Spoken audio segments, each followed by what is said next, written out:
friends, welcome you all to another video, and this will be the last poem of your syllabus, that is the On a Drop of Dew, which is written by Andrew Marvell. And this is also I'm going to briefly end because your examination is very near and we have to complete our play, that is Hamlet, within 2 weeks. Okay, and I'm also going to give you share the notes of Hamlet also. So let's start.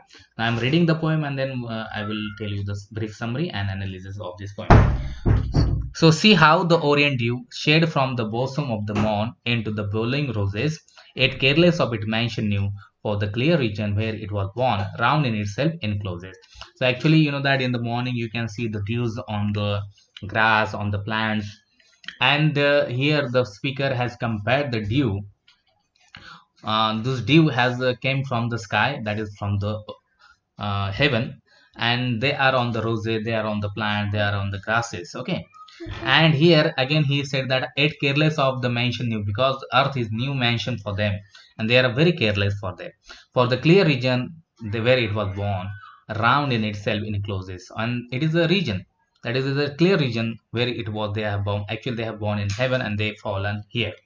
So actually he has compared the dew with the human souls, that human soul has also born in heaven and they fall here in the new world, that is the earth. Okay, I will explain it after that. And in the little globe extend frames that it can its native element, how it the purple flower does slide, scarce touching where it lies, but gazing back upon the sky, shines with the mournful light like its own tear.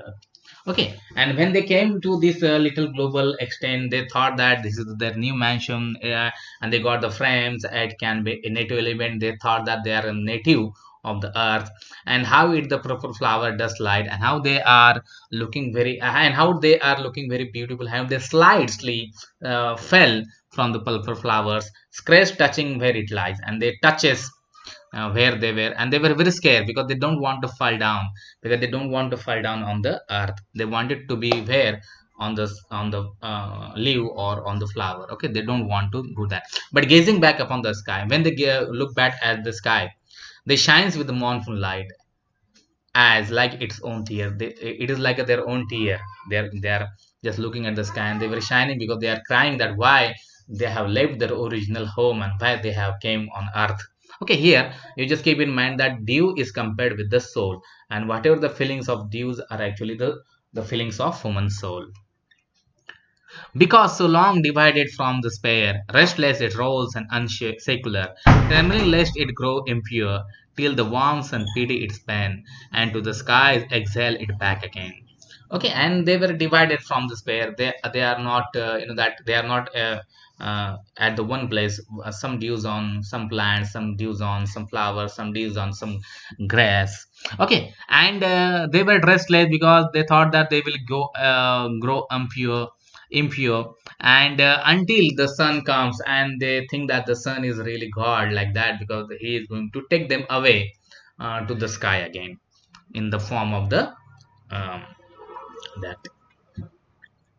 Okay, and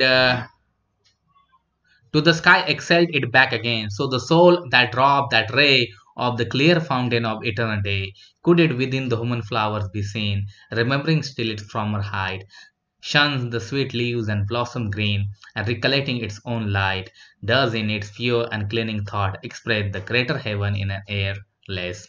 In how coy a figure wound, every way it turns away, so the word excluding round, at receiving in the day, dark beneath but bright above, here distending there in love, how loose and easy hence to go, how girt and ready to extend, moving but on a point below, it all about does upward bend, such deep the man scared dew still, white and entire, though congealed and chill, congealed on earth, but does dissolving run into the glories of the Almighty Sun. So, as you know that the poem revolves around the drop of dew of its journey after descending from the skies.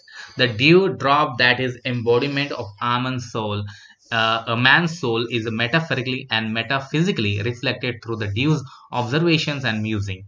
The poet discusses how the soul wishes to reunite with its creator into the skies and veers away from the materialistic attractions that the man's world offers. The poem illustrates Marvell's ideals on the strong influence of Christian Platonism that prevailed during that period.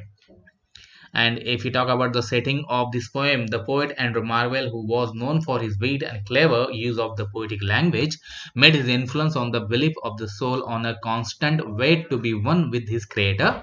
In the lines, a scare touching where it lies and gazing back upon the morning skies, the restless nature of the dew portrays its minimal attachment to its comfortable resting place.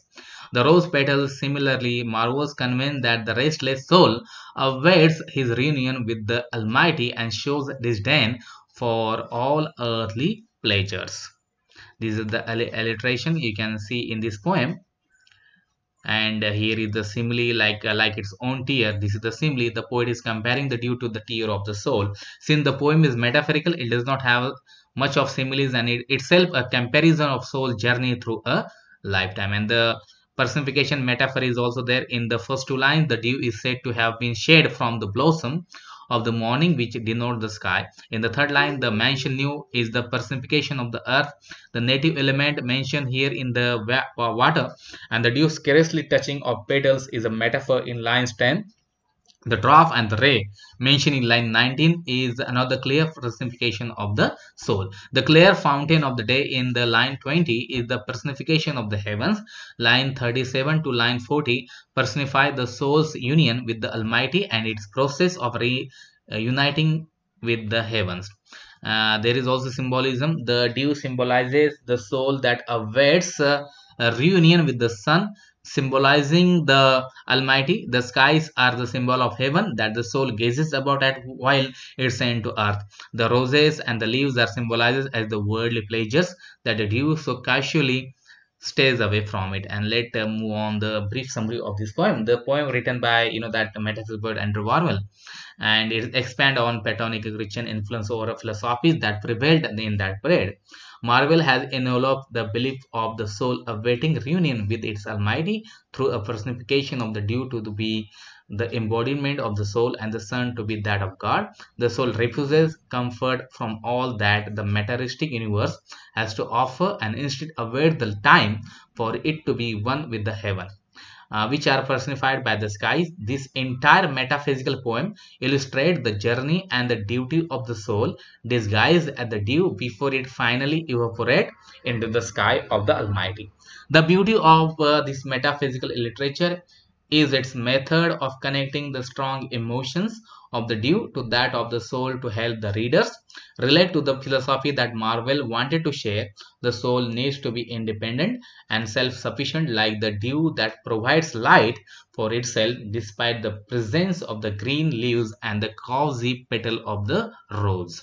If you talk about the analysis of this poem, the poet describing the soul as a dew that drops down on earth from the sky, lands onto the earth and falls prey to all the worldly pleasures that crawl about on its surface. Marvell wants to preach the Platonic Christian philosophy about simply awaiting to reunite with God through the given lines in the poem. The dew's actions of minimally attaching itself to the petal that it's being placed upon and it's trembling for the chances of it being impure are some of the few ideologies that we humans, like the soul, should adopt so as to rekindle our connection with God. Marvell's words metaphysically embodied the ideology of not being attached to the world's materialistic offerings so as to remain pure and attain peace until it is the time to become one with the Creator. The central idea of the poem includes the soul and the journey that it embarks on before it becomes one with the Creator.